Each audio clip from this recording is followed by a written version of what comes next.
ভাইরে, আমি 10 বছর প্রবাসে ছিলাম, আমি বুঝি প্রবাসীদের এই কষ্ট।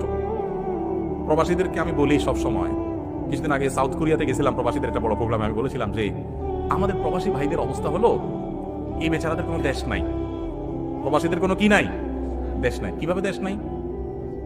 এরা যদি নিজের দেশে আসে, প্রবাসীরা যদি দেশে আসে, বাজারে ঘাটে রাস্তায় দোকানে সবাই বলে বিদেশি আসছে। কি বলে? বিদেশি। তাহলে নিজ দেশে সে কি বিদেশি। আর সে যেই দেশে থাকে ওটা যদি মিডল ইস্ট হয় তো বলে আজনবী। আজনবী আজনবী মানে বুঝেন? আজনবী মানে অচেনা, অজানা, অপরিচিত, মানে এটা চিনি না, মানে এটা আমাদের দেশের না, মানে বিদেশি, সোজা কথা। তো বেচারা প্রবাসী যে দেশে থাকে ওরাও ওই দেশের লোক হিসেবে স্বীকার করে না, আর নিজের দেশে আসলেও সবাই বলে কি আসছে, বিদেশি আসছে। তো বেচারা কোনো দেশ আছে?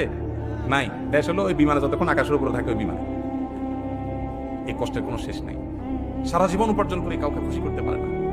এত দেওয়া দেওয়ার পরেও মানুষ কি হয় না, খুশি হয় না। এত নাশকর, এত অকৃতজ্ঞ আমরা, এত নিমক হারাম আমরা, যে যা দিছে আলহামদুলিল্লাহ, আত্মা পর্যন্ত খুশি হয় না, স্ত্রী পর্যন্ত খুশি হয় না, অন্য মানুষ তো পরের কথা, শুধু চাই চাই চাই। কত কষ্ট সেখানে তারা করে। যদি তারা একেবারে আরামের মধ্যেও থাকে, প্রিয়জন থেকে দূরে থাকার কষ্ট কত বেশি, এটা যারা জেল জীবনে থাকে তারা বুঝে। আর যারা প্রবাসে আছে তারা কিছুটা টের পায় কত কষ্ট। এজন্য প্রবাসীদের প্রতি জুলুম করবেন না আল্লাহর রাস্তায়।